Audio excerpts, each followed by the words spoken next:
Israeli defence force के इस ground operation के बाद ये उसी वक्त की तस्वीरें हैं जब बॉर्डर पर रेतीली जमीन से टैंकों का दस्ता गुजरा और बॉर्डर पार करके टैंकों से गाजा की ओर गोले दागे। इजरायल का दावा है कि उसने अपने इस टारगेटेड ग्राउंड ऑपरेशन में उत्तरी गाजा में हमास के कई ठिकानों को तबाह कर दिया।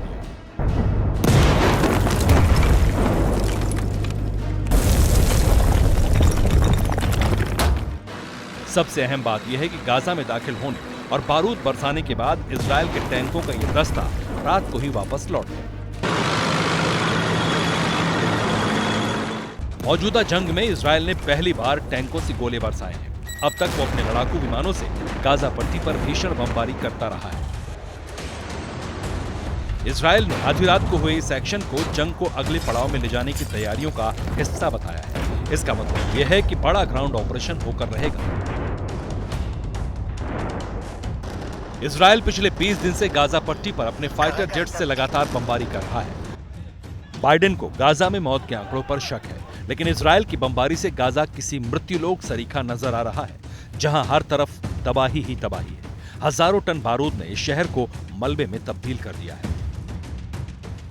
उसी गाजा से आई ये तस्वीर दुनिया को हिला देने वाली है। गाजा के लोग अपने बच्चों के हाथ में ब्रेसलेट बांध रहे हैं ताकि बमबारी में अगर मारे जाएं तो उनकी पहचान हो सके। उन्हें लावारिस लाश की तरह सामूहिक कब्रों में न दफनाया जाए। कलेजा चीर देने वाली ऐसी तस्वीरों के बीच खबर आई है कि अमेरिका ने इजरायल के कदम को फिलहाल रोक दिया है। इजरायल ने बीती रात भले ही गाजा में टैंक लेकर धावा बोला और लौट आया, लेकिन रिपोर्ट्स के मुताबिक इजरायल बड़ा ग्राउंड ऑपरेशन फिलहाल टालने पर रजामंद हो गया है।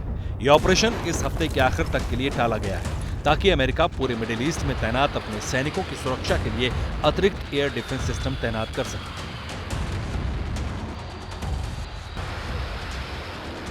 मिडिल ईस्ट में तैनात अपने इन्हीं हजारों सैनिकों की सुरक्षा के लिए पुख्ता बंदोबस्त करने तक अमेरिका ने इजरायल से जमीनी जंग न शुरू करने को कहा।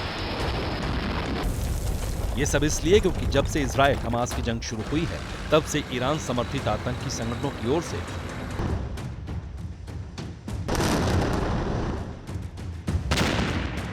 यानी इजरायल जितनी ज्यादा बमबारी कर रहा है, मिडिल ईस्ट में तैनात अमेरिकी सैनिकों पर उतना ही खतरा बढ़ता जा रहा है। अब अमेरिका इजरायल को यह समझाने में सफल रहा है कि जब तक उसके एयर डिफेंस सिस्टम ना पहुंच जाए, तब तक ग्राउंड ऑपरेशन शुरू ना करे। इसलिए इजरायल ने फुल स्केल ग्राउंड ऑपरेशन से पहले आधी रात को टैंकों के जरिए टारगेटेड ग्राउंड ऑपरेशन किया।